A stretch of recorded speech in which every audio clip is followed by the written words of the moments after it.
For ages uncounted the stars beyond, Inazuma had burned and died, empires had risen and fallen, and the noise of the universe had rolled on without her.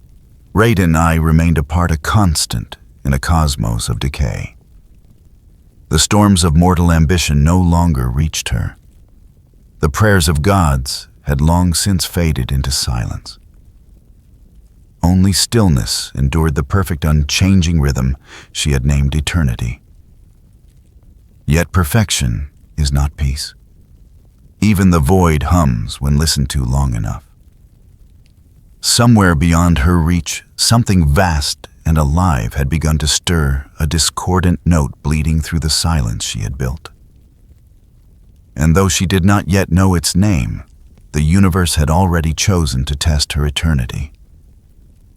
The plain of Euthymia had known nothing but stillness for centuries. Within that realm of absolute meditation, where time moved like amber and thought crystallized into eternal law, the Raiden Shogun maintained her vigil. She sat at the center of violet infinity, seeking what she had always sought, eternity perfect and unchanging.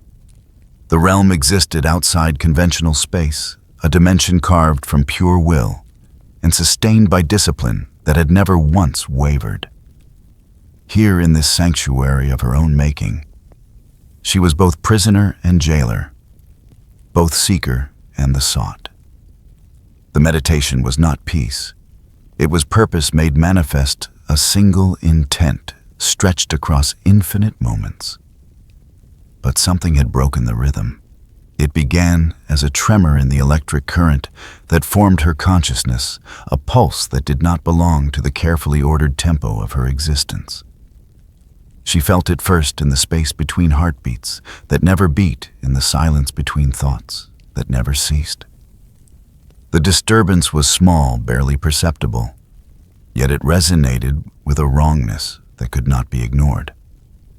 Like a single discordant note in a symphony that had played unchanged since the foundation of eternity itself. Her eyes opened. Violet light spilled across the infinite plane, casting no shadows because there was nothing here to obstruct illumination. The realm itself responded to her awareness, ripples spreading through the fabric of her constructed reality. The pulse came again, stronger this time. Not a disruption from within, but a call from without. Something beyond the boundaries of her understanding reached toward this place, and in reaching it, touched something fundamental. Not her power, not her will, but the very concept she embodied. Eternity itself trembled. Before her, Muso Ishin manifested without summons. The blade that existed as both weapon and will, the sword that was her very essence made tangible, emerged from nothingness with a sound like reality remembering itself. It did not simply appear. It became. The distinction mattered in ways that only beings who existed partially outside linear causality could comprehend. The sacred steel vibrated with frequencies that had no place in the ordered universe of her existence. Each resonance carried echoes of something vast and chaotic and utterly alien. The blade had never done this before. In all the centuries of meditation, in all the conflicts she had resolved through perfect violence, Muso Ishin had been an extension of her will. Absolute, obedient, unchanging. Now it sang of change. The Shogun rose to her feet, movement flowing through her body with the precision of ritual. Her hand closed around the hilt, and the moment flesh met metal, she understood. The knowledge arrived not as thought, but as certainty downloaded directly into her consciousness through the connection between wielder and weapon. This was not a threat. This was an invitation.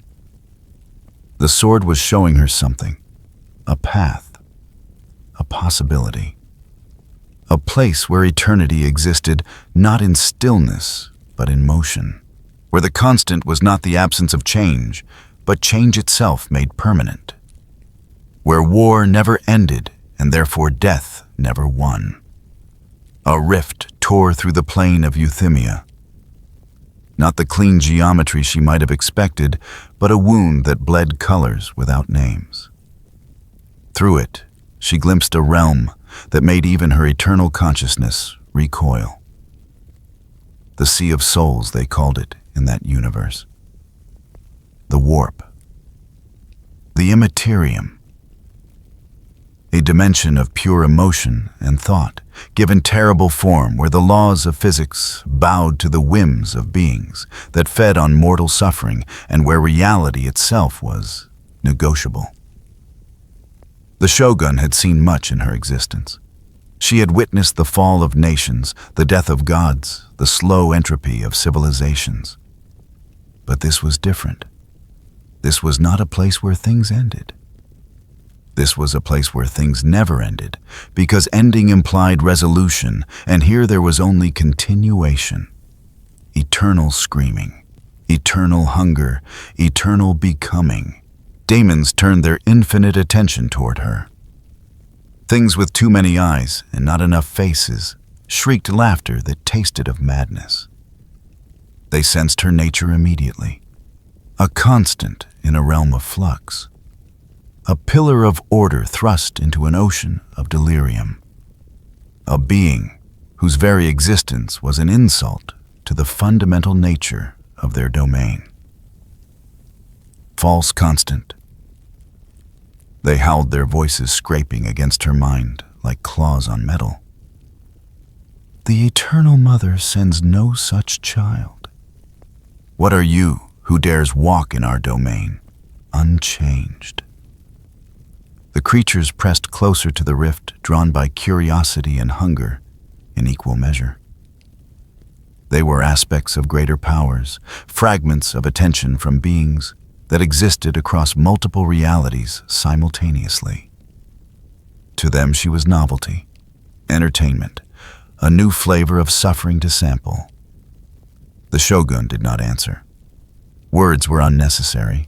She had learned long ago that explanations were for those who sought understanding, and these creatures sought only consumption. She stepped through the rift. The warp embraced her like a living thing, pressing against her consciousness with the weight of 1 billion tortured souls. The sensation was overwhelming. Not painful exactly, but vast. She felt the collective emotion of countless mortal minds, their fears and desires and hatreds, compressed into a single experiential moment. Colors that should not exist painted themselves across her vision. Sounds that predated language echoed through dimensions she could not name. The air, if it could be called air, tasted of screaming and tasted of rapture and tasted of decay all at once. Around her, the substance of the warp roiled and churned. It pressed against her form, testing, probing, seeking any weakness in her resolve. The dimension itself seemed confused by her presence. She was order, but not imperial. She was power, but not chaos. She was eternal, but not stagnant. The warp did not know what to do with her, and so it did what it always did with anomalies. It sent its hunters. A demon lord materialized before her, its form shifting between states of matter and madness. It was massive, towering over her like a monument to brutality, its skin a patchwork of stolen faces, and its limbs ending in weapons that had never been forged, but simply were. The creature's very existence was an assault on sanity, a thing that should not be, could not be, yet undeniably was. It reached for her with hands that dripped reality. Musu Ishin moved. The cut was perfect. A single stroke executed with the precision of 1,000 years of discipline, slicing through the space where the demon existed. The blade passed through dimensions the demon called home, severing connections between thought and form, between desire and manifestation. The edge of the sword did not simply cut flesh or matter. It cut concept, It severed the demon's connection to the emotional energy that sustained it. The demon did not die. Death implied it had lived, and these creatures had never truly lived in any sense that mortal minds could comprehend. It simply ceased to be relevant. One moment, it was a towering engine of destruction. The next, it was nothing. Not destroyed, not banished. Simply erased from the current context of reality. Where Musu Ishin had cut a scar, remained in the warp itself. A wound of absolute silence, a void, where emotion could not exist, where chaos found no purchase. The scar was thin, razor thin, but absolute. The demons that pressed too close to this emptiness dissolved like salt in water, their essence unable to maintain cohesion in the presence of such perfect negation. The Shogun walked forward, and with each step Musu Ishin carved paths of stillness through the screaming infinity. She moved with the steady certainty of a blade cutting paper, inevitable and unopposed. Behind her, these paths lasted only moments before the warp rushed back to fill them. But ahead they granted her passage through hell itself. The dimensions screamed around her, trying to understand, trying to corrupt, trying to comprehend what this intruder represented. From the depths of the Imperium, vast attentions turned. The warp itself seemed to shudder as if its infinite hungers had paused mid-feast. Countless voices murmured without words rage and pleasured change and decay, all blending into one chorus of awareness. Through that chorus, a single meaning took shape, carried on the psychic wind, another guest uninvited. The echo spread through the sea of souls like ripples across dark water. Not surprise, not fear, merely acknowledgement. There had been others recently. Beings who did not belong. Beings that should not have crossed the veil, yet did. The warp did not welcome them. It simply observed. And somewhere within its endless depths, something like amusement stirred. The Shogun heard none of this. Her focus remained absolute, her purpose clear. She did not fight the warp. She did not resist it. She simply moved through it as a blade cuts water, parting it with her presence, allowing it to close behind her without contest. There was no struggle because she did not acknowledge struggle. There was no corruption because she did not acknowledge corruption.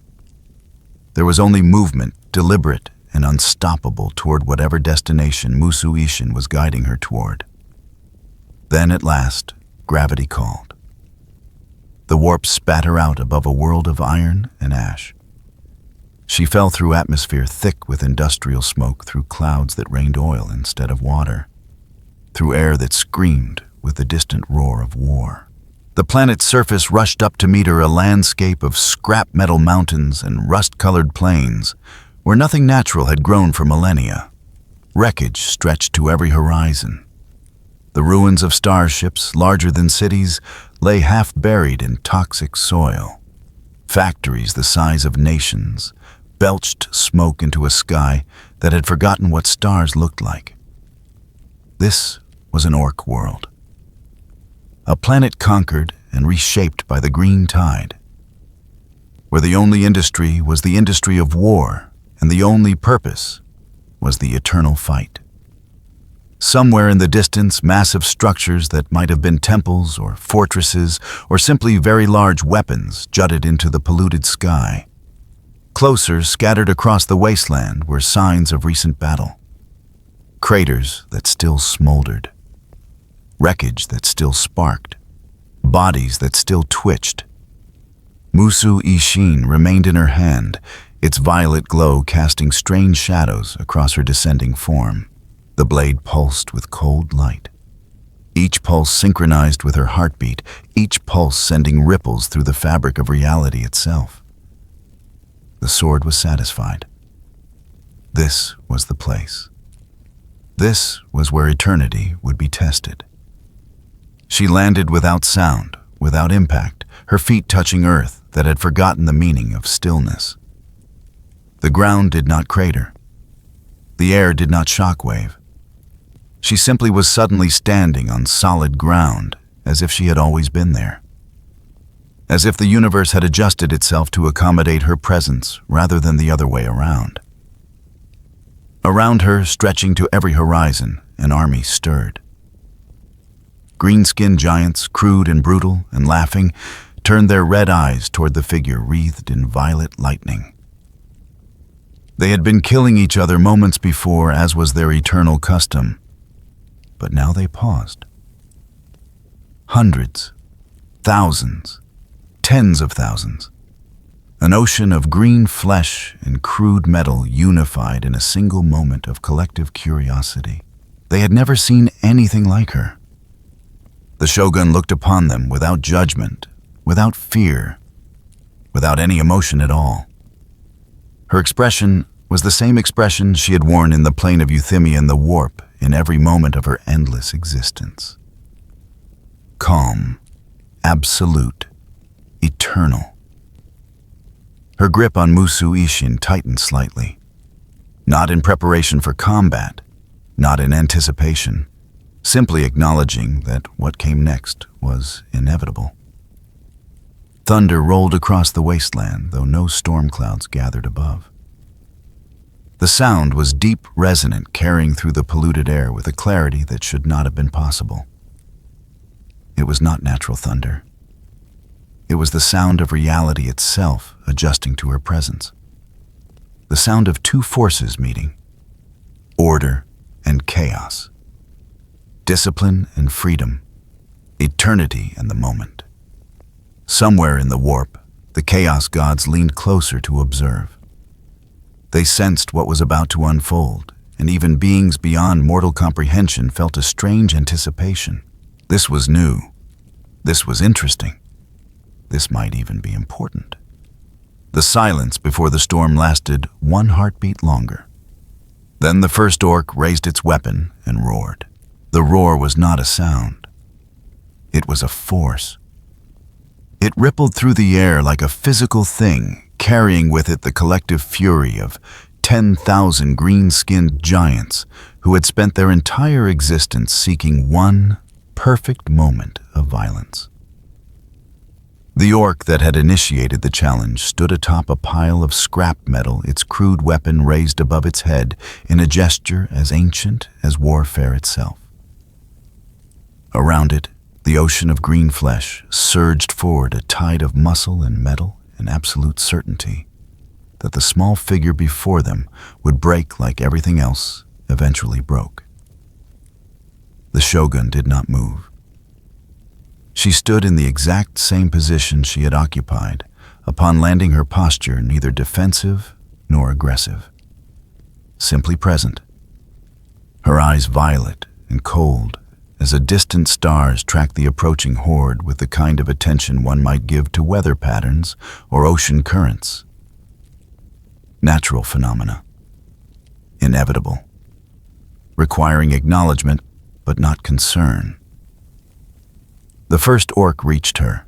It was massive, easily 3 times her height, its bulk augmented by crude armor plates welded directly to its flesh. The creature swung a weapon that might have been a sword, or might have been a sharpened girder. The distinction was irrelevant. What mattered was the force behind the blow, enough to pulverize concrete, to shatter steel, to reduce lesser beings to component atoms. Musu Ishin moved to meet it. The clash produced no sound of metal on metal. Instead, the air itself screamed. Where blade met blade, reality fractured for the briefest instant, a hairline crack in the fabric of space that existed and then did not exist.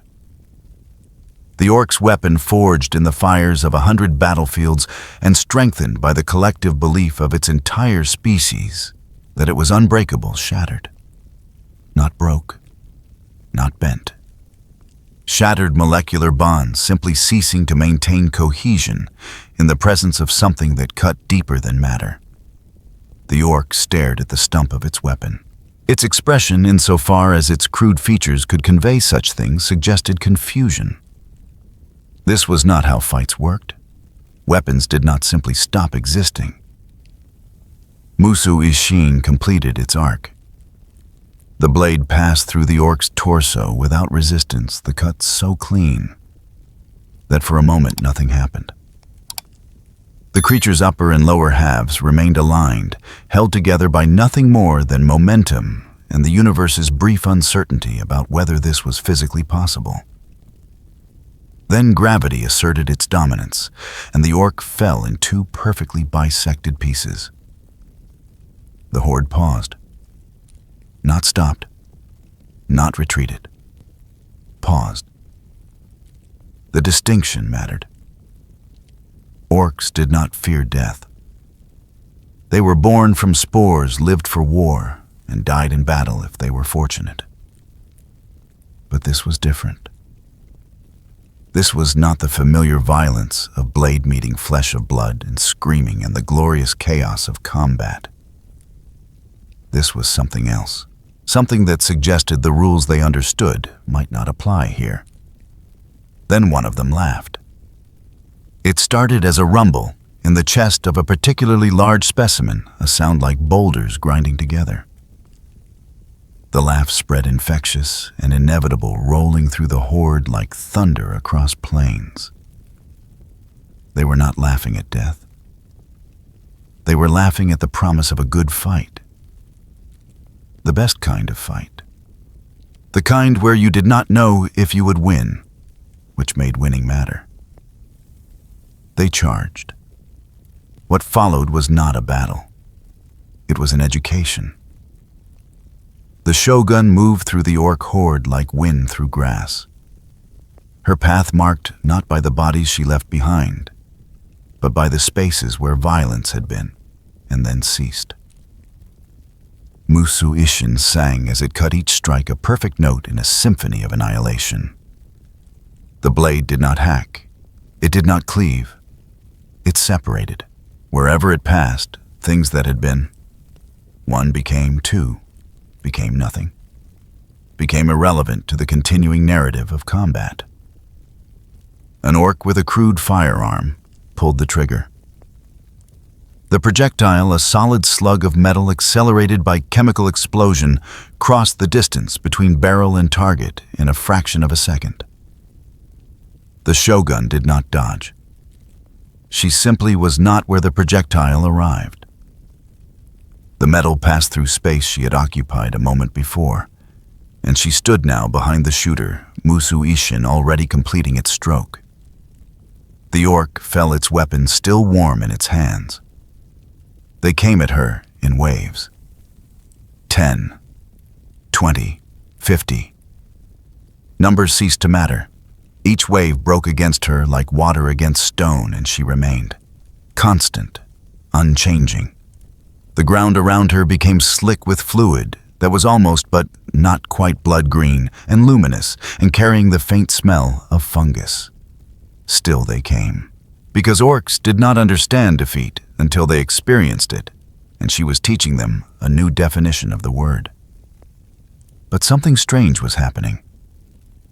In the warp, that dimension of emotion and chaos that existed parallel to reality, something stirred. The wag field. The psychic phenomenon that orcs generated simply by existing in large numbers began to pulse with an unfamiliar rhythm. Normally it was formless, chaotic, a raw emanation of violence and joy and the absolute conviction that fighting was the only thing that mattered. But as the Shogun fought, as Musu Ishin continued its perfect dance of separation and silence, the field began to change. It began to synchronize.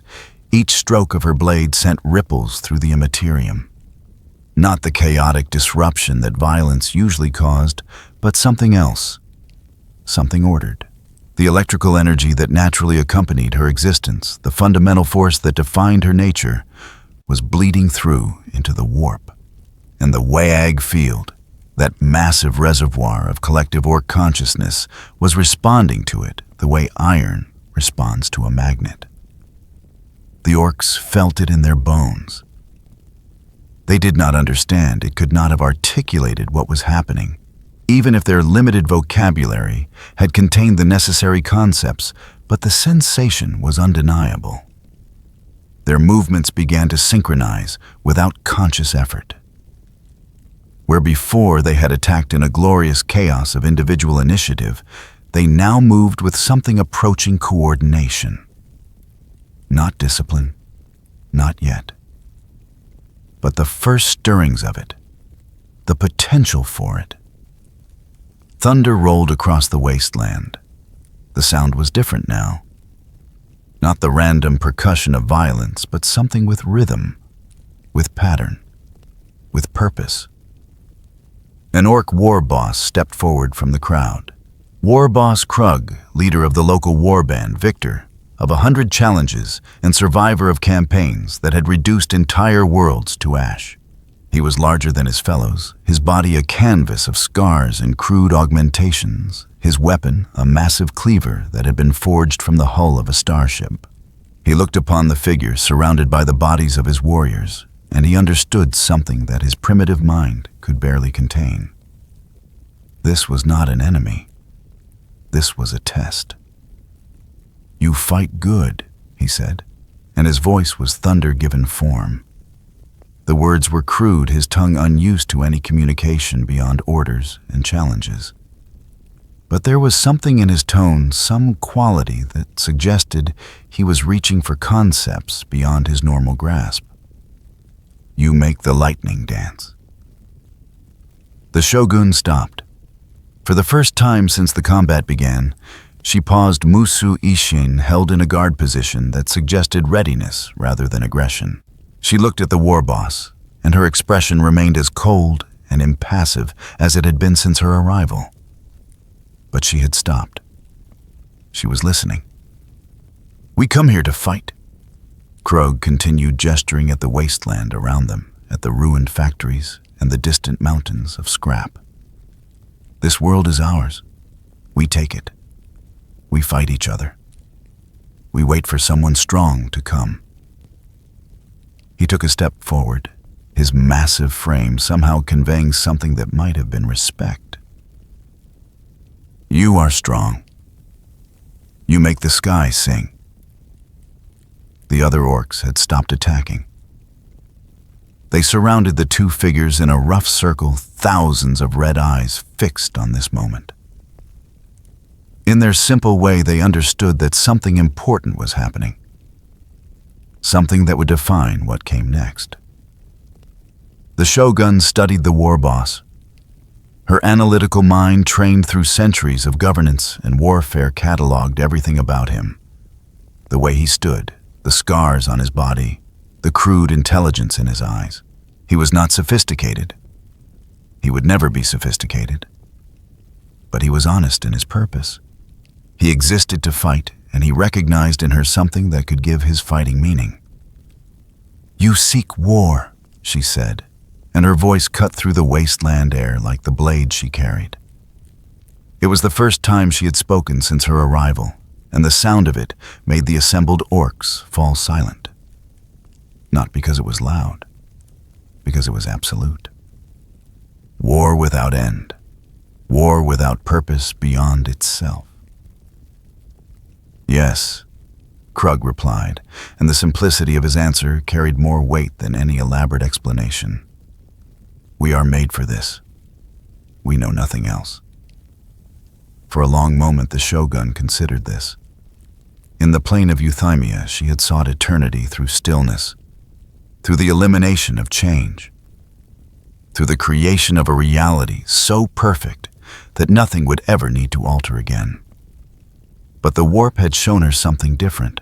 These creatures, crude and violent, and utterly without subtlety, had found their own form of eternity. Not in stillness, but in motion. Not in the absence of conflict, but in conflict that never ended. Perhaps she thought this too was a kind of order. "Then I will give you what you seek," she said, and for the first time something that might have been the ghost of a smile touched the corners of her lips. War without end, but war with purpose, war with discipline, war that serves eternity. Musu Ishin pulsed with violet light, and the pulse traveled outward like a wave. It passed through the assembled orcs, through the ground beneath their feet, through the very air they breathed.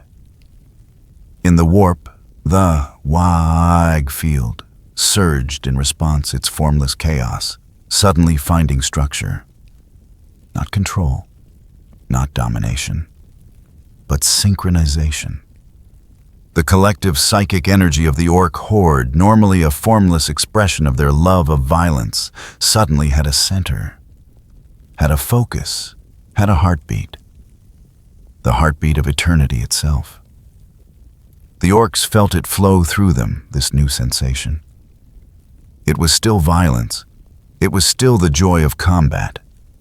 But now it had rhythm, had tempo, had the promise that the fight would never truly end, because she would keep it going, forever.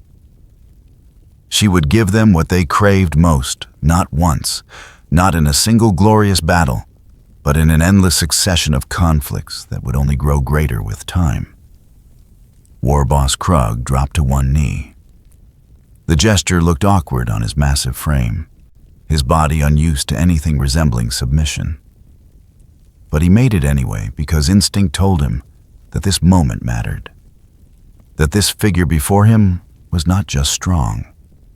She was something else, something that his simple mind could only perceive as the answer to a question he had been asking his entire existence without knowing he was asking it.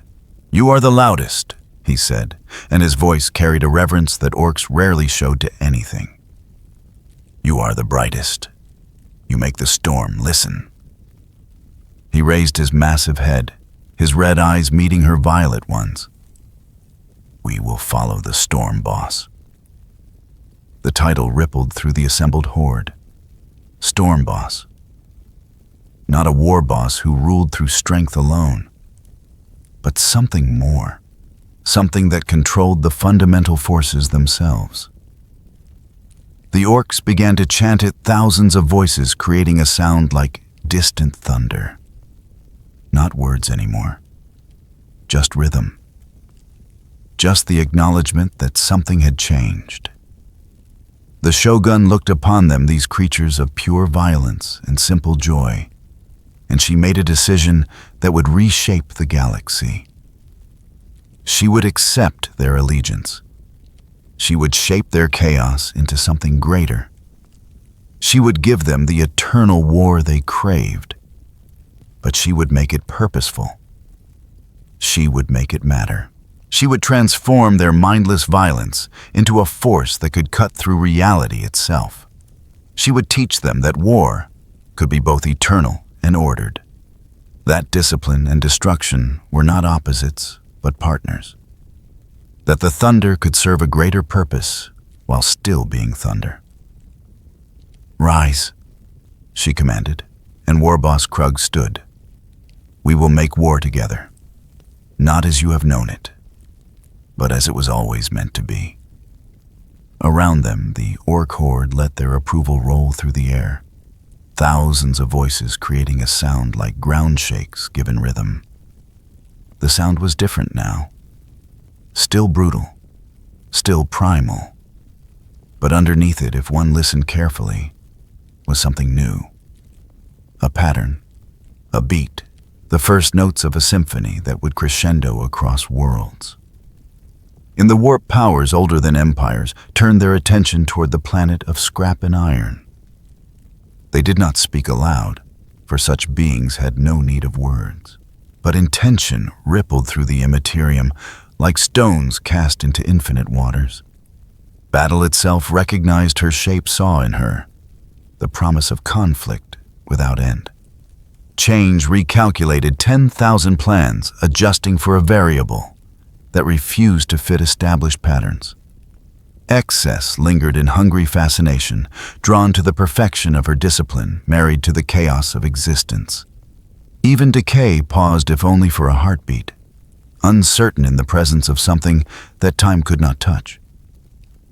What moved through those ancient consciousnesses was not allegiance and not yet fear. It was recognition. Something new had entered their domain. Something that neither served them nor opposed them, but simply was. A force that would reshape the game they had played since the galaxy's birth. The great powers watched and waited, and wondered what would come next. On the wasteland planet now, forever marked by this moment, the Raiden Shogun stood surrounded by her new army. Musou Ishin remained in her hand, its violet glow casting long shadows across the rust-colored earth. Thunder rolled overhead, though the sky remained cloudless. The storm was not coming. The storm was already here. The storm had found its voice, and that voice would echo across the galaxy. The age of the eternal Wa had begun. The transformation did not happen overnight. It could not. Even with her absolute will and their absolute devotion, changing the fundamental nature of a species required time. But time, the Shogun had learned, was relative. And when measured against eternity, what were days, what were weeks? What did it matter how long the forging took, so long as the blade was perfect when finished? The wasteland planet had no name in any Imperial records. To the orcs, it had simply been the place with all the good scrap. Now, under her silent direction, it was becoming something else. Not a fortress, not a city, but a forge. A place where the raw chaos of orc nature would be heated, hammered, and shaped into something that could cut the galaxy itself. She stood atop a mountain of wreckage that might once have been a battleship, looking down upon the tens of thousands of green-skinned warriors who had gathered in what served as the central plaza.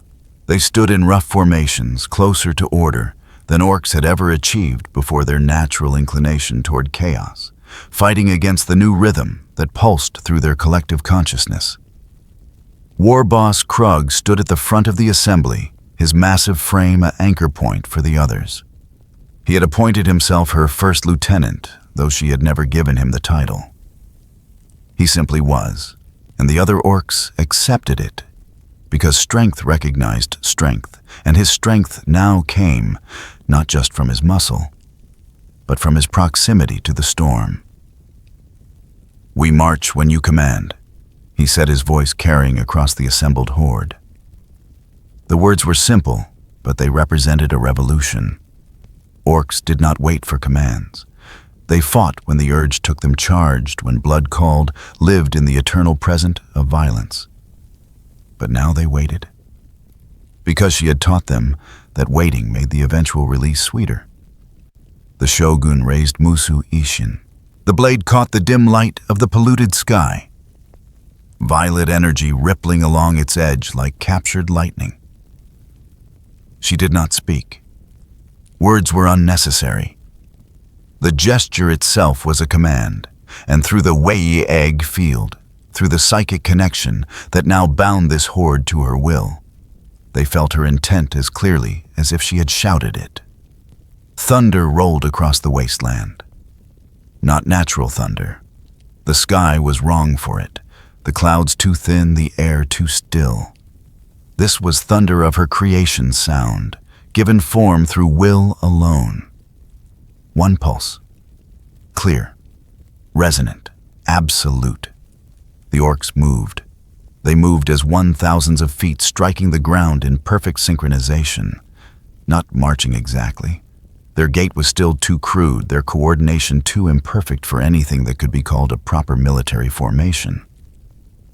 But it was closer. So much closer than it had been.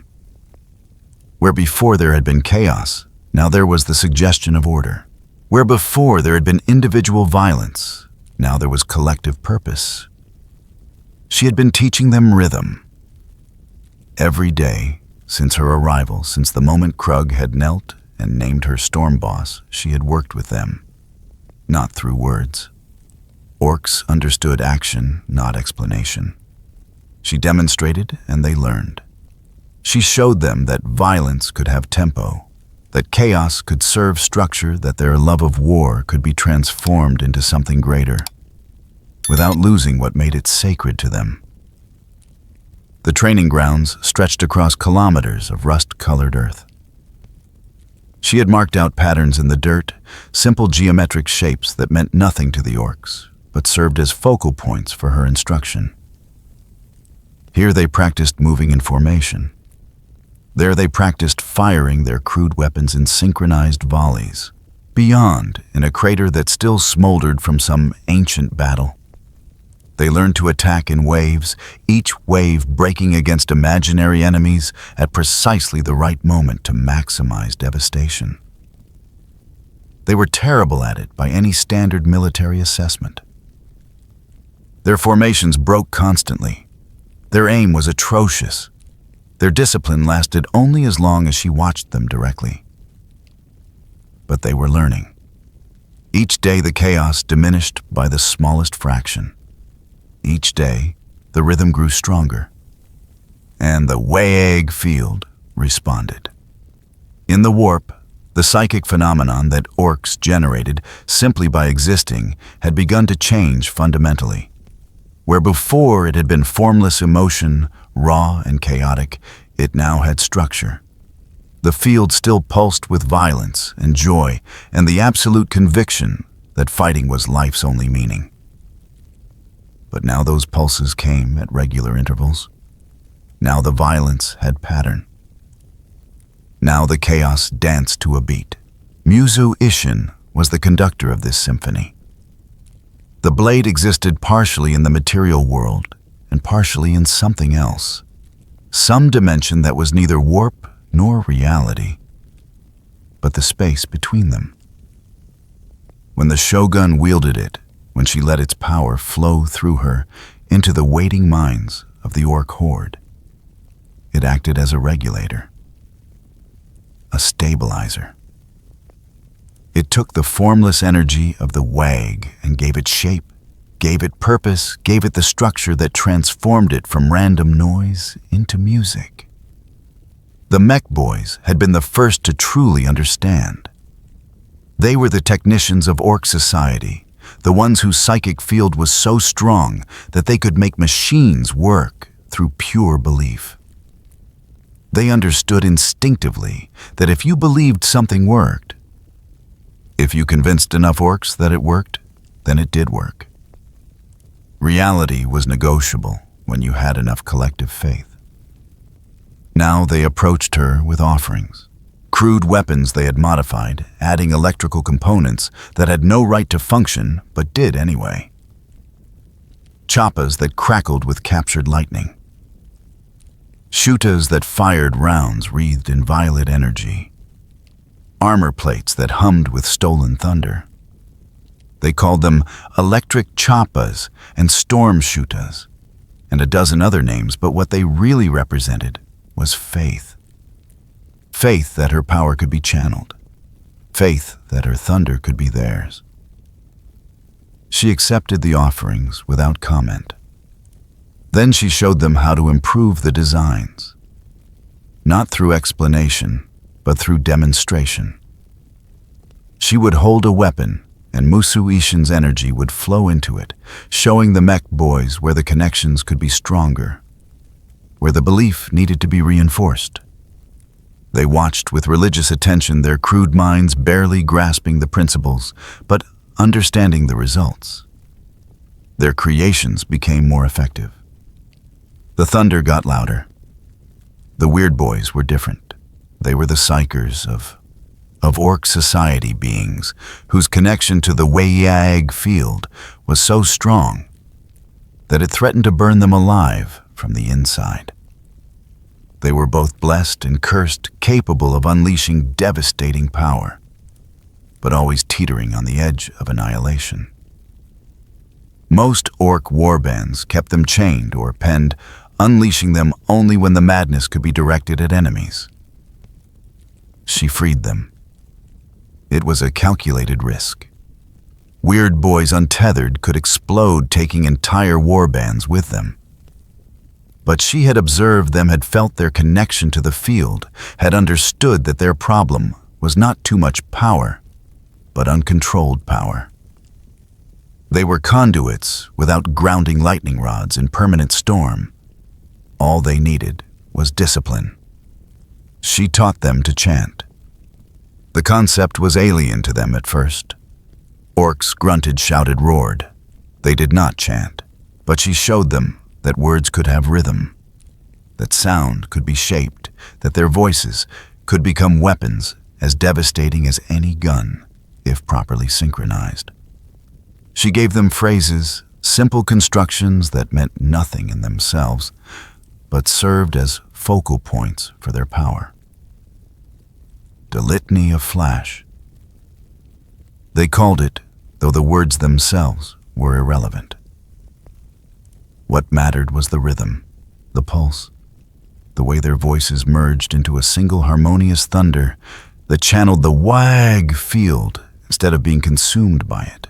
When they chanted, the wild energy that threatened to destroy them instead flowed out in controlled bursts. Lightning that struck where they willed it, not randomly. Thunder that served purpose. Days blurred into weeks. Weeks into something longer. Time lost meaning in the eternal present of training and transformation.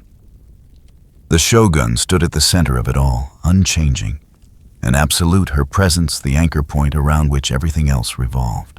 She spoke rarely. When she did, her words carried the weight of divine proclamation. "Chaos cannot be destroyed," she said one day, standing before the assembled war bosses who had come to represent the various clans and tribes. Krug stood among them, but no longer as their leader. Now he was first among equals, spokesman for something larger than any individual. It is fundamental. It existed before order. It will exist after. The war bosses waited. They had learned patience in her presence, learned that her words, though rare, were worth the silence that preceded them. "But chaos can be shaped," she continued. Musueshin held point down before her, its tip resting on the rust-colored earth. It can be given form. It can be made to march in formation, even as it remains wild. This is what you are learning. Not to cease being what you are, but to become what you could be. One of the war bosses, a scarred veteran named Grimtooth, spoke up. "We fight better now," he said, his voice rough, but carrying a note of something that might have been pride. "We break less things that we need. We save the breaking for enemies." "Yes," the Shogun acknowledged. "You are learning that war is not simply violence. War is purpose given teeth.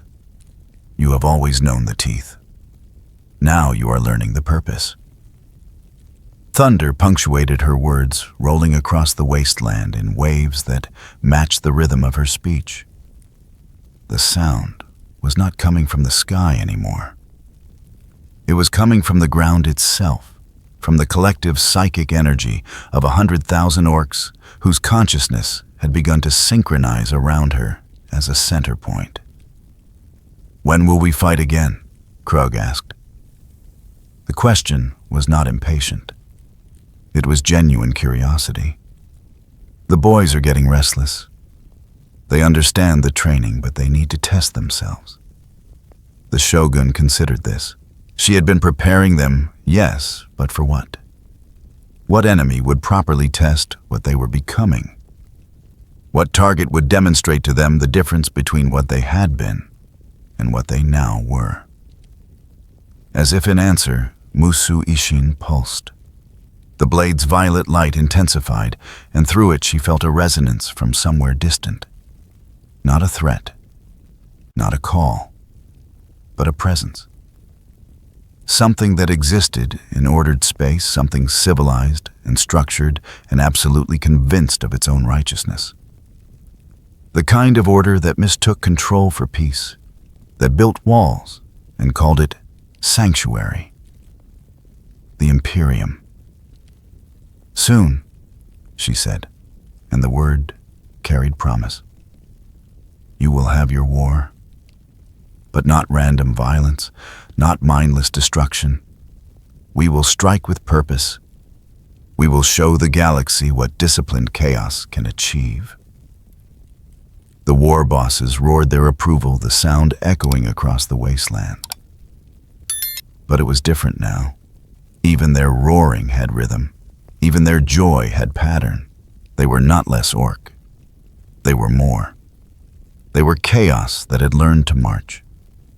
In the following days, the transformation accelerated. Word of the storm boss had spread beyond this single world, carried by ships that plied the void between orc-held territories. Other war bands began to arrive curious about these stories of orcs, who fought with discipline of greenskins, who moved in formation of a mysterious figure who commanded thunder itself. Some came to challenge her. Those fights were brief. Musu Ishin did not debate. It demonstrated. The challengers learned or they died, and either way, the lesson was absorbed by those who watched. Others came to join. These she accepted, incorporating them into the growing horde, teaching them the same rhythms, the same patterns, the same truth, that war could be eternal without being chaotic. The army grew. Tens of thousands became hundreds of thousands. The Wagwahi and our field expanded, its pulse growing stronger with each new mind that synchronized with its rhythm. And at the center of it all, the Shogun stood unchanged. She did not age, did not tire, did not waver in her purpose. She was the eye of the storm, the still point around which the chaos could organize itself. She was eternity given form, and she was teaching the universe what that truly meant. The mech boys constructed something new under her silent direction. Not a fortress, not a ship, but a monument. A massive structure of scrap metal and stolen technology towering hundreds of meters into the polluted sky. At its peak, they mounted Musu Ishin's symbol, a stylized lightning bolt forged from the hull of a destroyed starship. It caught the dim light and reflected it in violet arcs that could be seen from orbit. The Weird Boys consecrated it with their chanting, their combined voices, creating a psychic resonance that echoed through the warp itself. The structure became a beacon, a focal point for the vague field, a physical representation of the new order they were forging. They called it Da Shogun's Tower, though the Shogun herself had never named it. She simply allowed it to exist, recognizing that symbols mattered, that the orcs needed physical representations of abstract concepts. They could not conceive of eternity, as she did, as a philosophical absolute. But they could understand a tower that never fell, a storm that never ended, a boss who never lost. On the day the tower was completed, the entire horde gathered before it. Hundreds of thousands of orcs, from the largest war bosses to the smallest Gretchen, standing in rough formations that nevertheless showed more order than any orc assembly in history. They waited in silence, an impossible feat for their species, as the Shogun ascended the tower's exterior, climbing the crude scaffolding to reach its peak. She stood at the summit, Musu Ishin raised above her head, and the blade's violet light exploded outward. Not in destruction, in proclamation. The energy washed over the assembled horde, and through the ag field, every orc felt it simultaneously, felt her will, felt her purpose, felt the promise of eternal war made manifest. Thunder rolled across the planet. Real thunder this time, as if the universe itself was acknowledging what was being born here. The sky split open, violet lightning dancing between clouds that had not existed moments before. The storm was not approaching. The storm was here.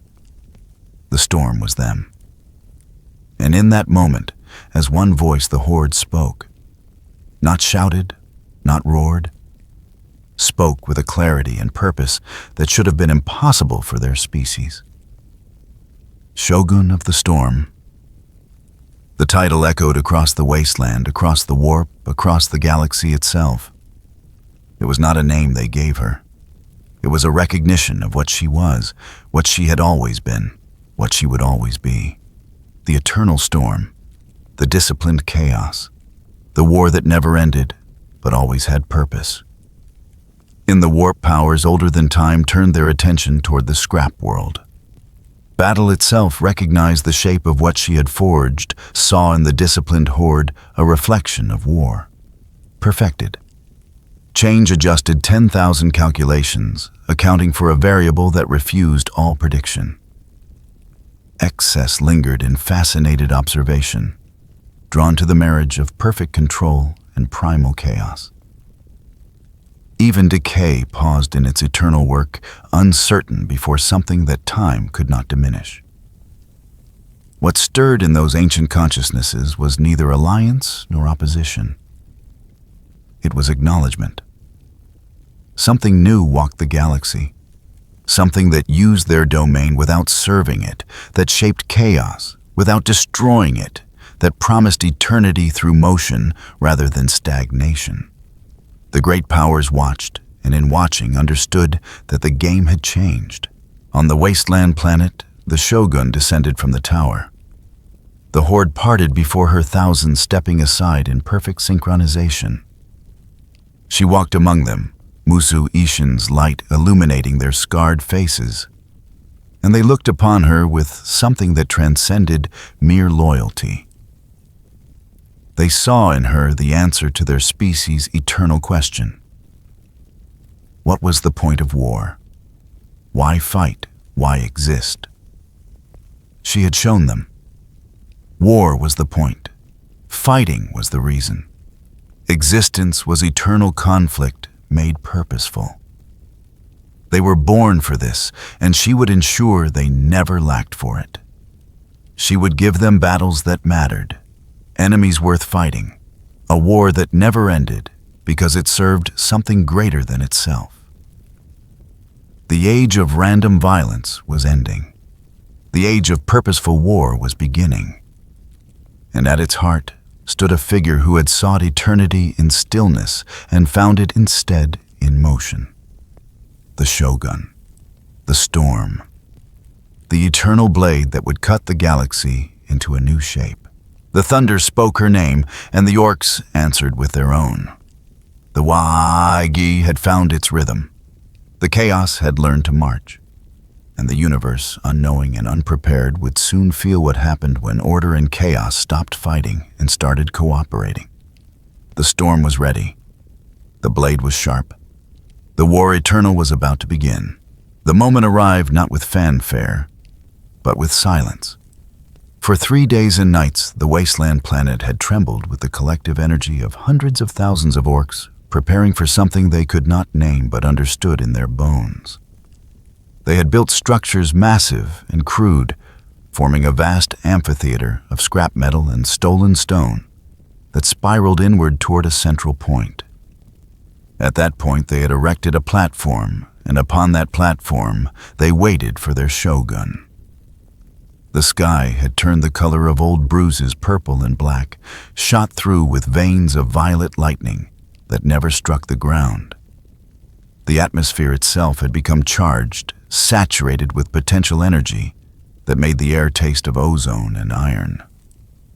The Waig field pulsed with an intensity that could be felt across star systems, a beacon that drew more ships, more clans, more warriors to this place, where something fundamental was about to change. The Shogun stood before her tent, if it could be called such. The mech boys had constructed it from the hull of a crashed Imperial cruiser, its adamantium walls still bearing the scars of void combat. Inside, she had meditated for the past 72 hours, not sleeping, not eating, simply existing in that state between thought and action that she had perfected across centuries. Now, as the appointed moment approached, she emerged. She wore no ceremonial garb. Her form remained as it had been since her arrival, the practical elegance of a warrior who needed no decoration, because her presence was decoration enough. But something had shifted in her bearing. Where before she had moved with purpose, now she moved with inevitability. Where before she had been merely present, now she was absolute. Musu Ishin hung at her side, the blade's violet glow casting long shadows that moved independently of any light source. The sword had been waiting for this moment as much as she had, perhaps longer. Perhaps it had known from the instant it pulled her through the rift that this was where they were meant to be, what they were meant to become.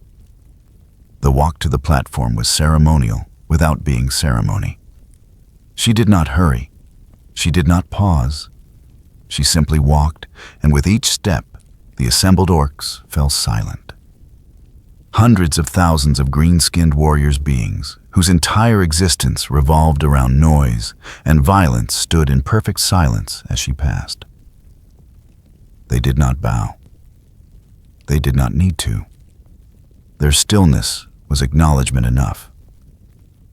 War Boss Krug stood at the base of the platform, and beside him, the other war bosses who had come to represent the various clans and tribes. Grimtooth, Skarguts, Morgrok the Breaker, Zagdaka, names that meant nothing to Imperial records but carried weight in the crude hierarchy of orc society. They had fought each other for supremacy, killed rivals, crushed lesser war bands. But now they stood together united by something greater than their natural inclination toward dominance. "The horde is ready," Krug said, his voice carrying the weight of mountains. "We have prepared as you showed us. We wait for your word." The Shogun looked upon him, and for a moment something that might have been approval flickered across her features. He had learned well. They all had. What she had taught them went deeper than tactics or discipline. She had taught them that war could have meaning beyond the immediate joy of violence. That chaos, properly directed, became a force that could reshape reality itself. She ascended the platform. The structure rose 30 meters above the amphitheater floor, a tower of welded metal and stone that swayed slightly in winds that should not have existed on this windless day. At its summit, the platform was circular, perhaps 10 meters across, marked with patterns that the mech boys had etched under her silent direction. Geometric shapes that meant nothing to orc consciousness, but resonated with something deeper. Something that connected to the fundamental architecture of the warp itself. She reached the center and turned to face the assembled horde. From this vantage point, she could see them all. Not just thousands. Not just hundreds of thousands, millions.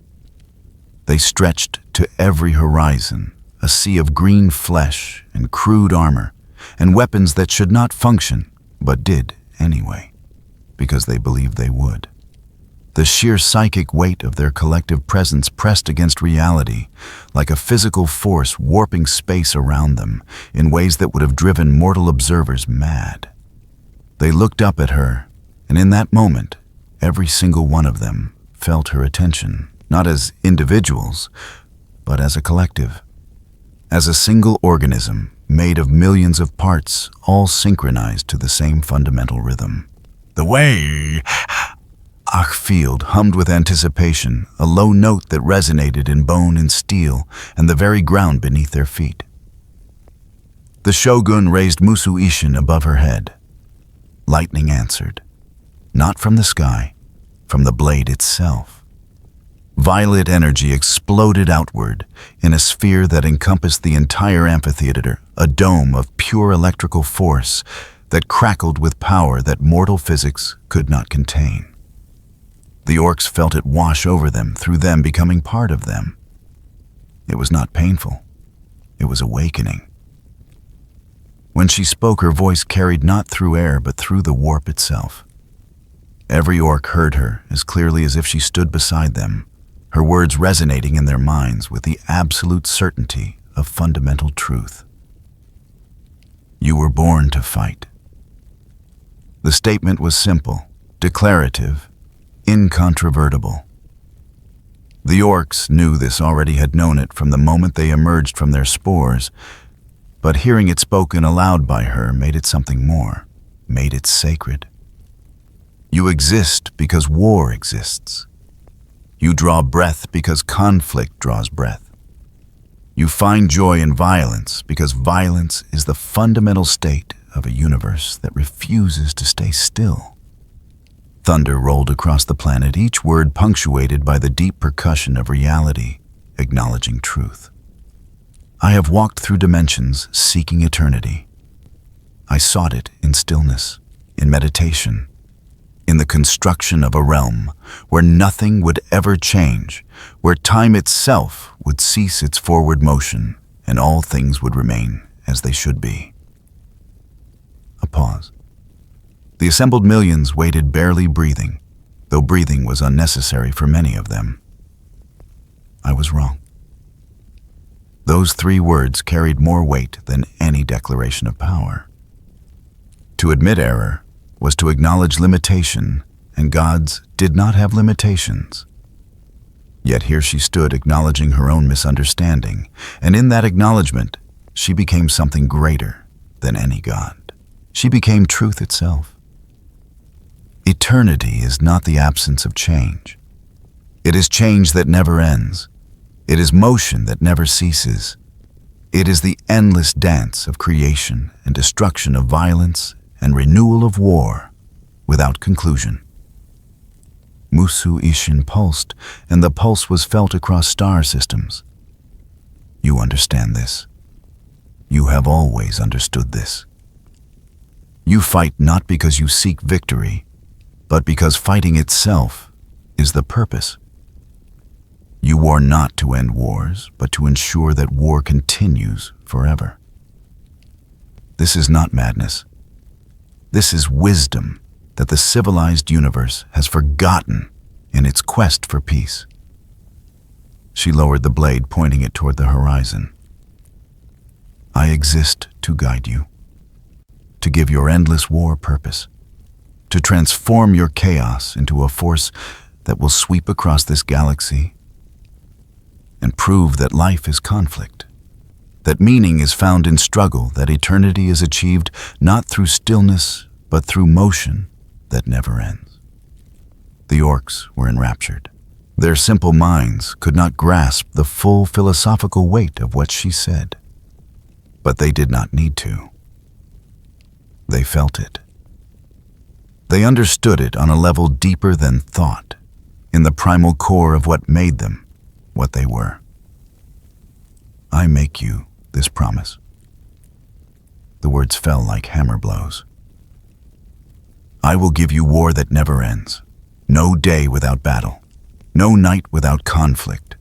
No moment of peace, because peace is death, and you were not made to die.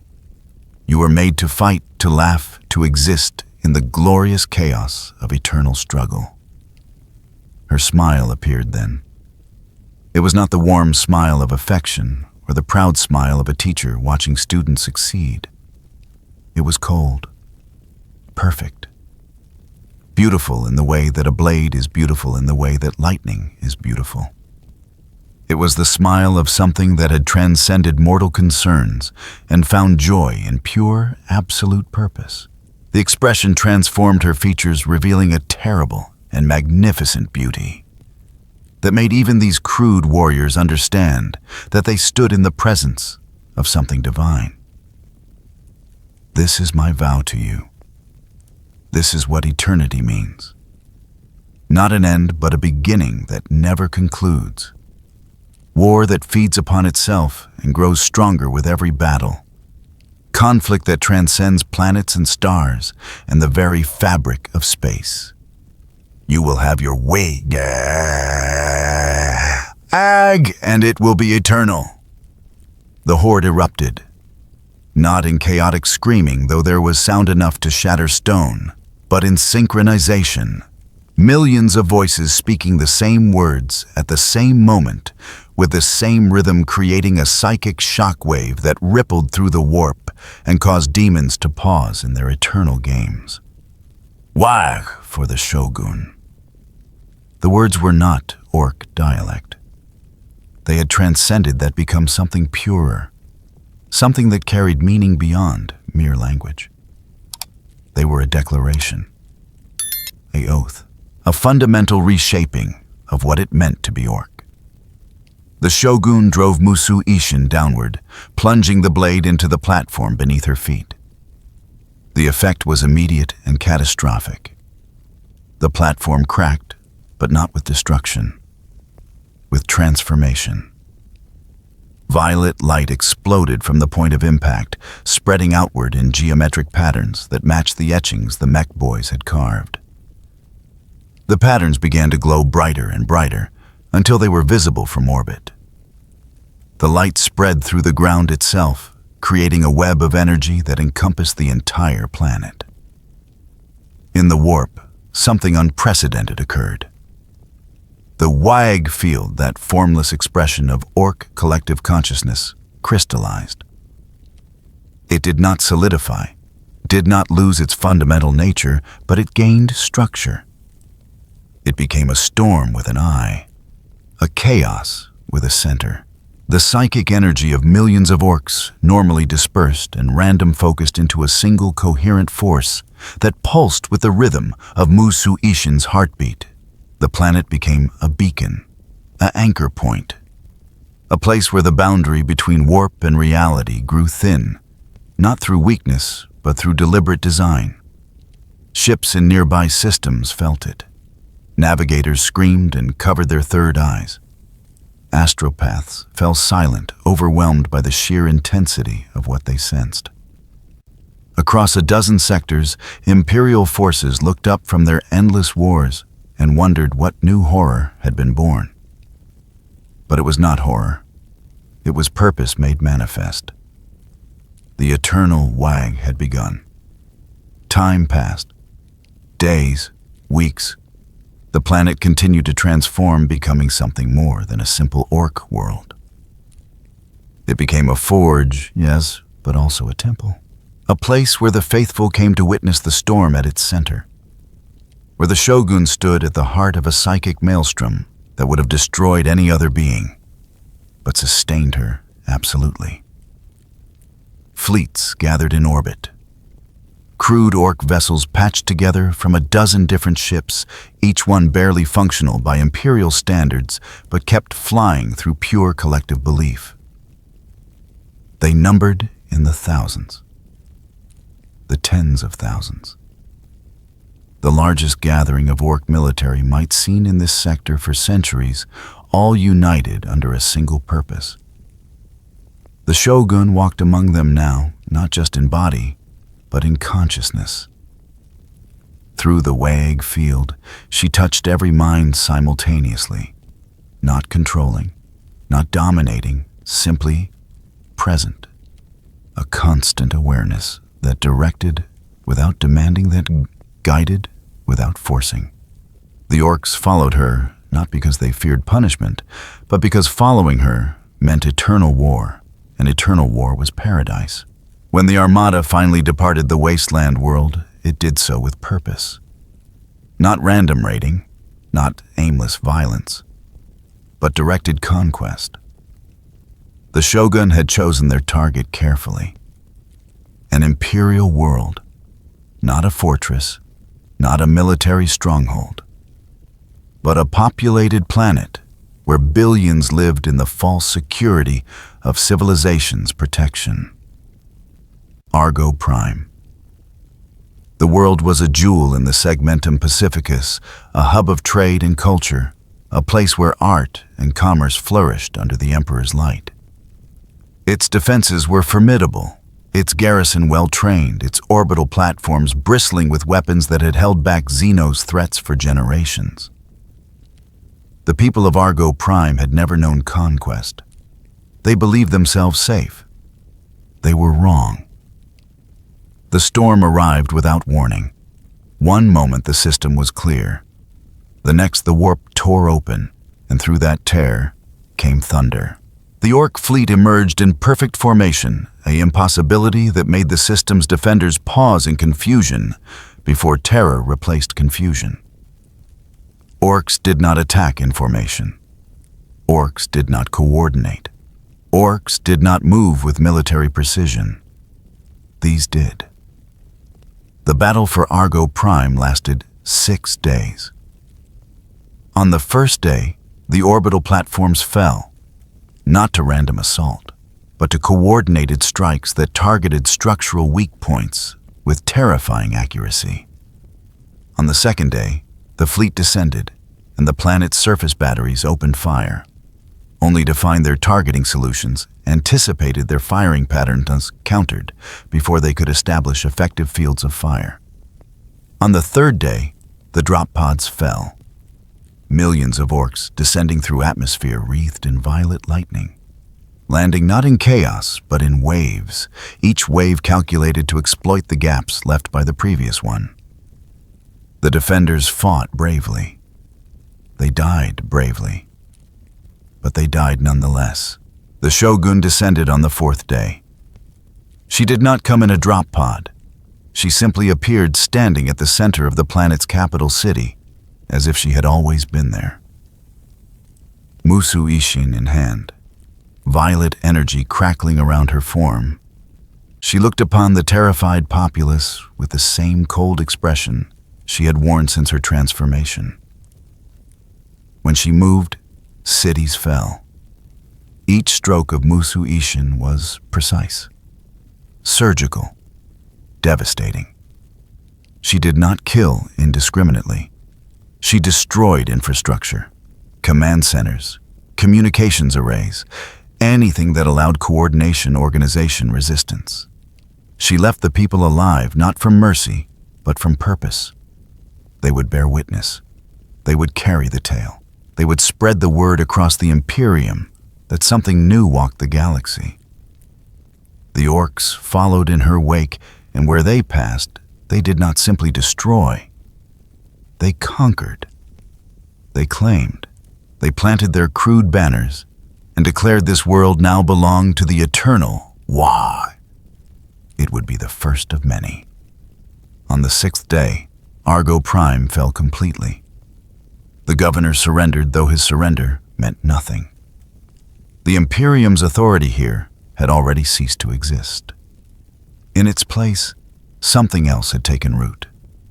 Something that promised not slavery, but eternal conflict, because slaves could not fight properly.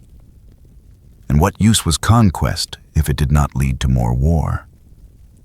The Shogun stood atop the highest tower of the capital, looking out across a city that burned with violet flames.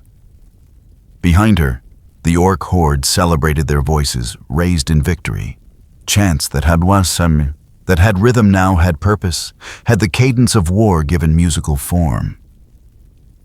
In the warp, ancient powers turned their full attention to this development. Battle recognized itself perfected. Change acknowledged a new pattern. Excess witnessed beauty in discipline married to chaos. Even decay paused, wondering if something that existed in eternal motion could ever truly die. They did not speak. They did not need to. But across the Imperium, a consensus formed. Something new had been born. Not an ally, not an enemy, but a force, a constant. A storm that would reshape the galaxy, whether they willed it or not. The Shogun felt their attention and did not care. She served no gods. She needed no permission. She was eternity itself, and eternity answered to nothing. She raised Musu Ishin toward the stars, and lightning answered violet bolts that lanced into the void and illuminated the darkness with the promise of endless war. The galaxy would learn what it meant when chaos gained purpose and order learned to dance. Argo Prime burned with violet flames that would not die. Weeks had passed since the conquest. Yet the fires continued, fed not by promethium or conventional fuel, but by something else. Psychic energy. The residual force of the Ag field that had swept through the planet like a storm, leaving its mark on reality itself. The flames did not consume. They transformed. Buildings that should have collapsed stood wreathed in lightning, Streets that should have been rubble remained intact, but charged with potential energy that made the air hum. The Imperium called it corruption. The orcs called it blessing. The Shogun called it inevitable. She stood atop what had once been the governor's palace, now converted into something between a command post and a shrine. The mech boys had reinforced the structure with salvaged Imperial technology and orc ingenuity, creating a hybrid architecture that should not have functioned, but did. Adamantium walls covered in crude glyphs that pulsed with violet light. Weapon batteries that fired in perfect synchronization despite having no unified targeting system. Communications arrays that broadcast on frequencies the Imperium could not jam because those frequencies existed partially in the warp. Below her, the city had become a living organism. Orcs moved through the streets in patterns that resembled Imperial military formations, but retained the brutal efficiency of their nature. They did not occupy Argo Prime as conquerors typically did, extracting resources and enslaving populations. They transformed it, made it part of the eternal Wag. Every factory now produced weapons. Every forge now sang with the rhythm of war. Every street corner echoed with the sound of training, of preparation, of the promise being fulfilled. The human population that remained had adapted or perished. Those who adapted learned quickly that resistance was pointless, not because the orcs were cruel, but because cruelty implied emotion. And what had swept through Argo Prime was beyond such things. It was purpose. Those who worked were fed. Those who fought alongside the orcs were elevated. Those who refused simply ceased to be relevant. It was not slavery. Slavery implied ownership without agency. These humans had agency. They could choose to participate in the eternal war or choose to become irrelevant.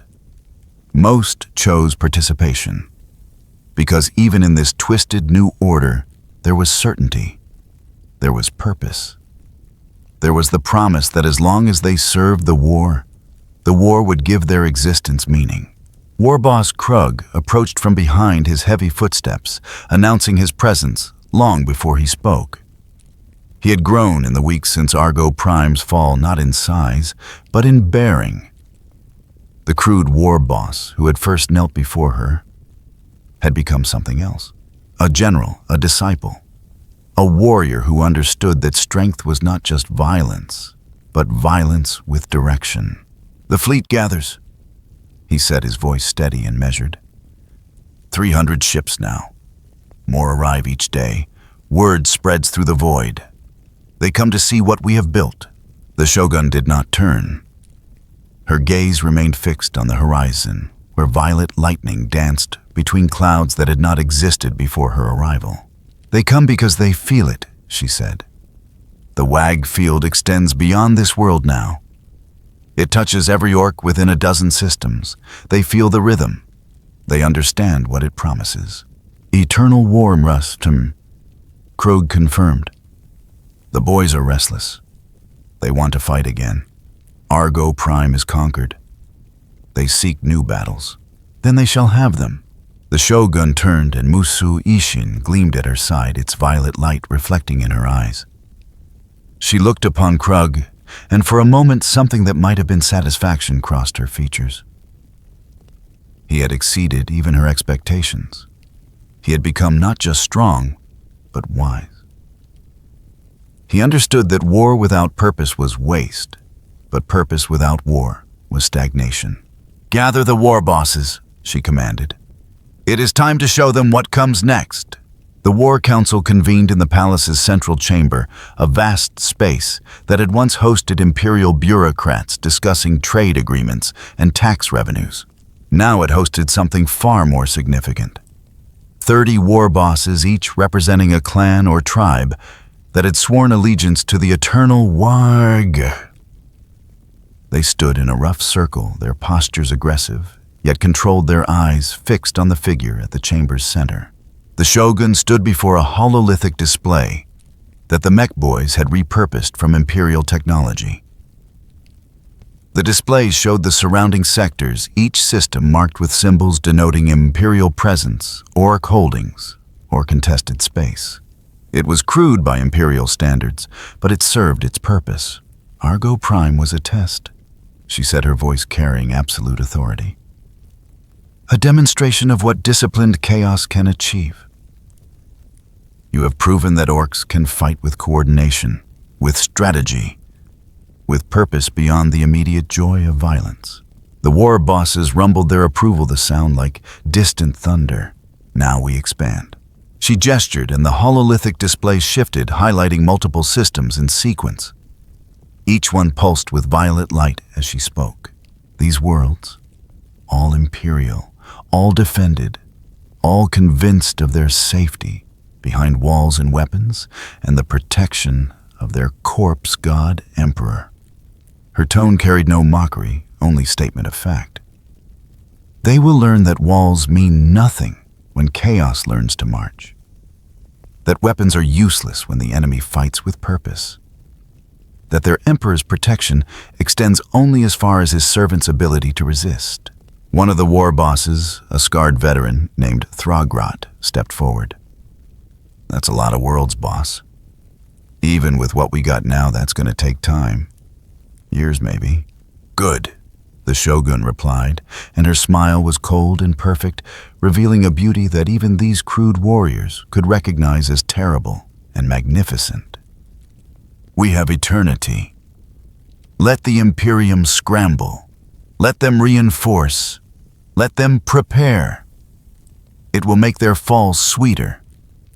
It will prove to them and to the galaxy that when order and chaos unite, nothing can stand against them. She turned back to the display and her expression became contemplative. But there is more than simple conquest. Each world we take becomes an anchor point for the vague field. As we expand, the field grows stronger, more stable. Eventually, it will encompass entire sectors. Then, segmentums. The eternal Wag will become not just an army, but a force of nature that reshapes reality itself. The implications were staggering. The war bosses understood it instinctively, if not intellectually. What she described was not temporary conquest, but permanent transformation. A galaxy remade in the image of eternal conflict, where war was not an aberration, but the natural state of existence. When do we march? Krug asked, his voice carrying the eagerness of his entire species. Soon, the Shogun promised. But first we consolidate. Argo Prime must become unassailable. Not because we fear counterattack, but because it serves as the first pillar. The foundation upon which the eternal Wag will be built. The war bosses dispersed to implement her commands, and the Shogun remained alone in the chamber, studying the hololithic display. Her mind unchanged by the transformation from seeker of stillness to embodiment of eternal motion, calculated possibilities and probabilities. The Imperium would respond. They always did. But their response would be predictable, defensive, reactive. They would try to contain the threat to build walls around it and hope it exhausted itself. They would fail to understand that this was not a threat that could be contained. It was a fundamental shift in the galaxy's nature, a new constant. The eternal Wag was not something that could be defeated because it did not seek ultimate victory.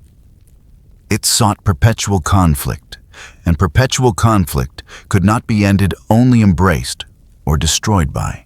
Days passed. The fleet grew. 300 ships became 400, 500. The orbital space around Argo Prime resembled a graveyard, where the dead refused to stay buried, each vessel a patchwork of salvage and belief that's somehow held together through pure collective conviction. They did not form neat formations like Imperial fleets, but they moved with purpose. Now their chaos directed, their violence coordinated. On the planet's surface, the transformation continued. The violet flame spread, not consuming, but converting. Buildings became monuments to war. Streets became training grounds. The very atmosphere changed, charged with the promise of eternal conflict. Humans who remained no longer saw themselves as conquered, but as initiated into something greater than their previous existence of meaningless labor and hollow security. And in the warp, the great powers watched. Battle observed the spreading network of disciplined violence with something approaching approval. This was war, as it should be purposeful and eternal, proving that conflict was not aberration, but the fundamental truth of existence. Change tracked the expansion with fascination, watching patterns form and reform as the wage field transformed from formless chaos into structured force. This was evolution mutation, given direction proof that even the most chaotic systems could develop order without losing their essential nature. Excess lingered at the edges, drawn to the perfect discipline married to primal chaos, the marriage of control and abandon that created something more beautiful than either could achieve alone. Even decay paused in its eternal work, uncertain whether something that existed in constant motion could ever truly rot. Perhaps it wondered this was not an enemy to entropy, but its complement. Life that persisted through perpetual destruction and renewal, rather than stagnation. They did not act. Not yet. They simply watched, wondering what the galaxy would become if this storm continued to grow. If this constant spread unchecked, if eternity took the form of endless war, rather than endless peace. The Shogun felt their attention and remained indifferent. She served no gods, needed no permission, answered to nothing but the purpose she had discovered in motion rather than stillness. Let them watch. Let them wonder. Let them try to comprehend what it meant when a being designed for eternal meditation learned instead to dance. She stood once more atop the palace Muzu Ishin held before her, its blade pointing toward the stars. Around her, violet lightning danced, and the air hummed with potential energy that promised transformation. The fleet waited in orbit. The horde waited on the surface. All waited for her command, for the word that would unleash them upon the next target, the next world, the next step in the endless march toward a future where war was not the exception, but the rule. But she did not give that command, not yet. Because beyond the immediate objectives, beyond the tactical calculations and strategic planning, she felt something else. A pull. A resonance. Something distant but distinct, like a steady blue note pulsing far away, calm and alive, as if an entire world was breathing in unison without fear.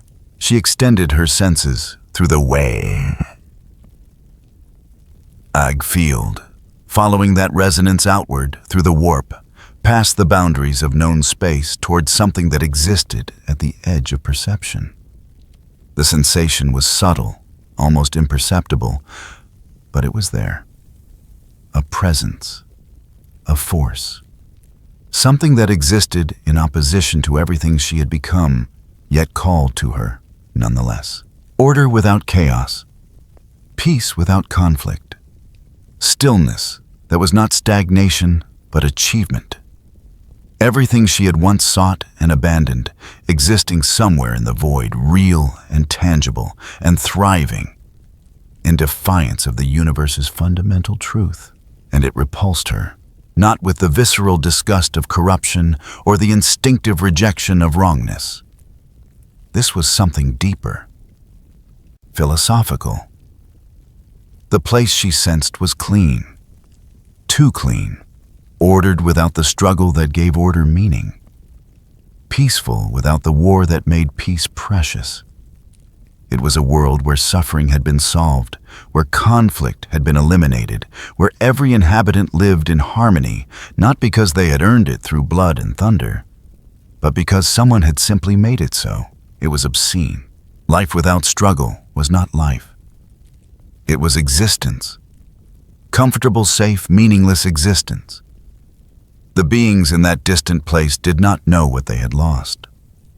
They had traded the sharp edge of reality for the soft comfort of managed safety. They had chosen to be protected rather than to protect themselves.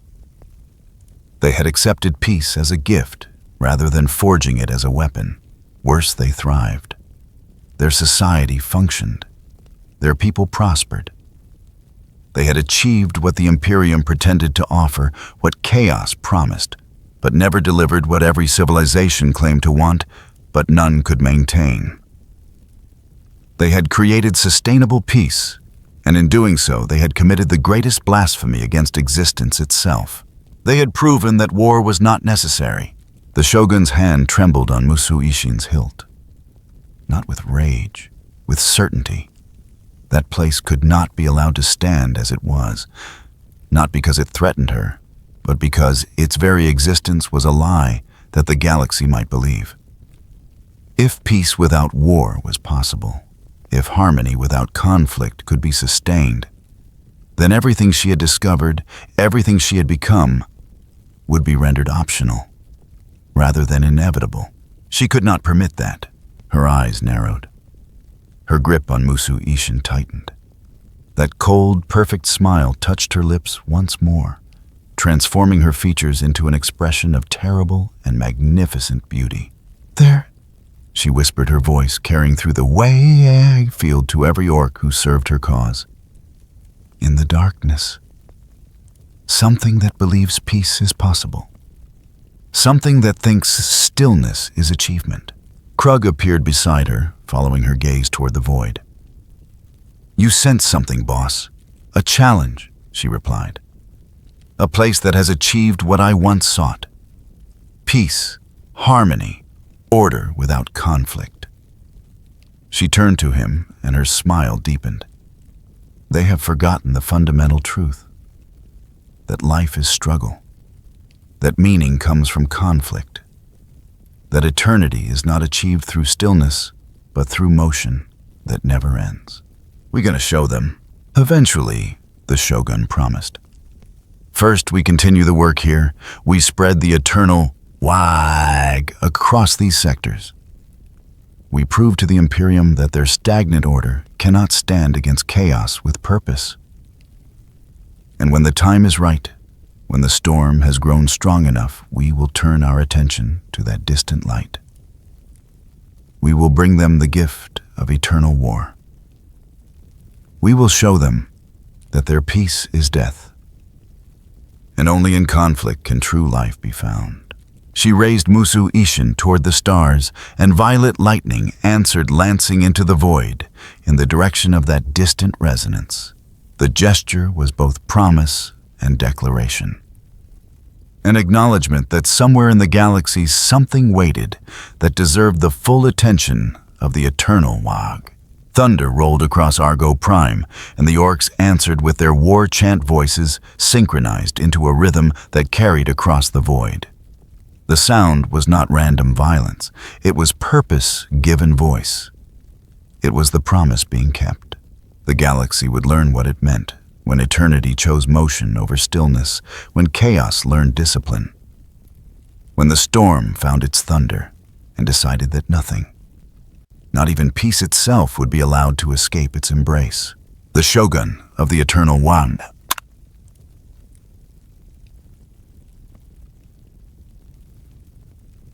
stood at the center of the storm, and in her eyes burned the cold fire of absolute conviction.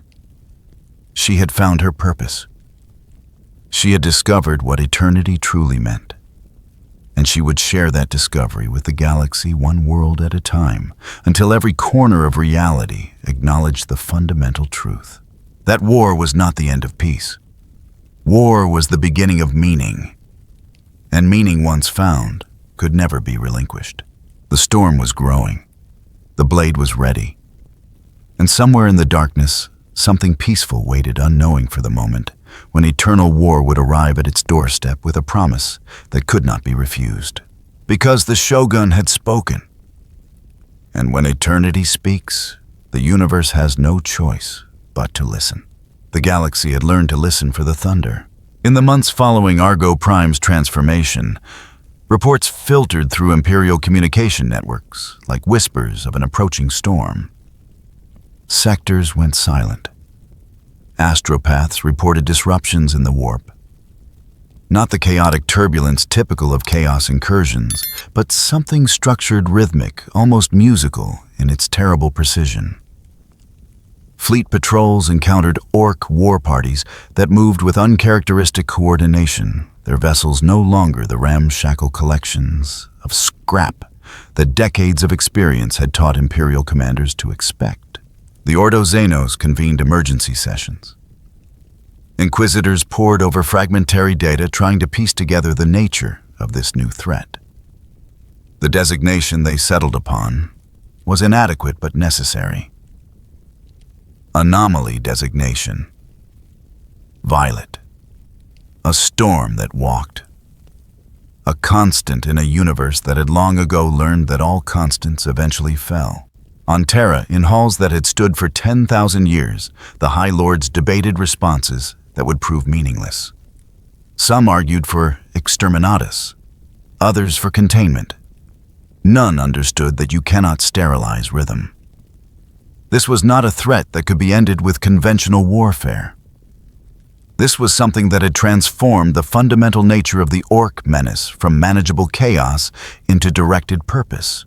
The storm did not care about their deliberations. It continued its march across the void world, afterworld falling not to conquest, but to conversion. And at its center stood a figure that had become more than goddess, more than weapon, more than any single concept that the Imperium's rigid theology could comprehend.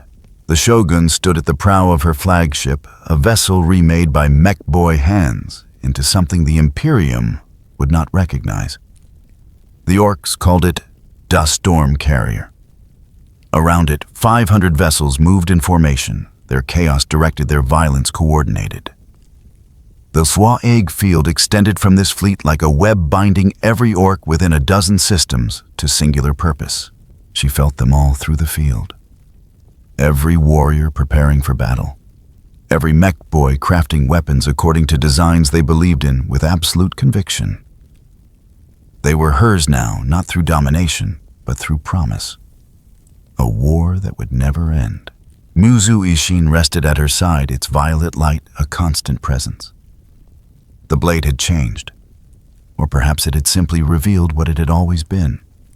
Not a tool for maintaining stillness, but a weapon that cut through the very concept of endings. Reality itself seemed to part when she drew it now, unable to withstand the implication of eternity given physical form. The warp stretched before her, a roiling sea of impossible colors. Within its depths, vast powers watched, uncertain whether to welcome or oppose this new constant. She paid them no mind. They had offered nothing. The orcs had offered everything. But there, at the edge of her perception, something else called. A presence unlike anything in the warp's mad chorus. Clean where everything was corrupted. Ordered where all was chaos. A steady pulse of blue light that beat with the rhythm of something impossibly calm in a universe that had forgotten what calm meant. She turned her full attention toward that distant resonance, her eyes narrowing. The sensation repulsed her on a level beyond disgust, beyond mere philosophical disagreement. It was the repulsion of winter toward summer of motion, toward stillness of purpose, toward complacency. That place had achieved peace, sustainable, functioning peace. Its inhabitants lived without struggle, without the sharp edge of existence that gave life its meaning. They had forgotten the fundamental truth, or perhaps they had never learned it. That meaning came from conflict. That purpose was forged in violence. That existence without struggle was not life, but merely a comfortable form of death. Her lips curved into a smile then, and the expression transformed her features into something that stole breath. Beauty so perfect, it became terrible. Features carved from the same cold perfection that shaped winter itself. The smile held no warmth, no mercy, nothing human in its calculation. It was the smile of a storm that had learned to want of thunder, that had discovered hunger of eternity, gazing upon something finite and finding it wanting. Around her, the flagship's bridge grew silent. Recognition rippled through the orcs. Their goddess had fixed her attention upon something new, and whatever that something was, it would learn. That war was not the absence of peace. War was the presence of meaning, and meaning once offered could never be refused. She raised Musu Ishin toward that distant blue light, the blade's violet energy lancing across the void in a gesture that was both promise and declaration. Somewhere in the darkness, something peaceful waited, unknowing for the moment when the storm would arrive at its doorstep. The orcs understood before the words left her lips. They felt it through the field that shift in purpose from conquest to conversion. A new target, a new promise, a new world that would learn what it meant when eternity chose motion over stillness. Her voice carried through the ship, through the fleet, through the field itself to every orc that served her cause. "We march," the thunder answered. 500 ships turned as one engine's roaring in perfect harmony, weapons batteries singing the old song of war, given new purpose. The WAG field pulsed once, twice, 3 times, each pulse stronger than the last, reaching across the void toward that distant light. In another universe, in a place where peace had been achieved through wisdom and strength, something stirred. Detection systems showed anomalies. The blue light that bathed everything wavered as violet static bled through from elsewhere. The Shogun smiled again, that same terrible beauty, that same cold perfection. The storm was coming. And this time, it brought a truth that could not be denied. That war was eternal. That peace was temporary. That no corner of reality would be allowed to deny what she had discovered in motion rather than stillness. The blade gleamed. The thunder rolled. And somewhere in the darkness between worlds, eternity turned its attention towards something that still believed in peace. The march continued. It would never stop.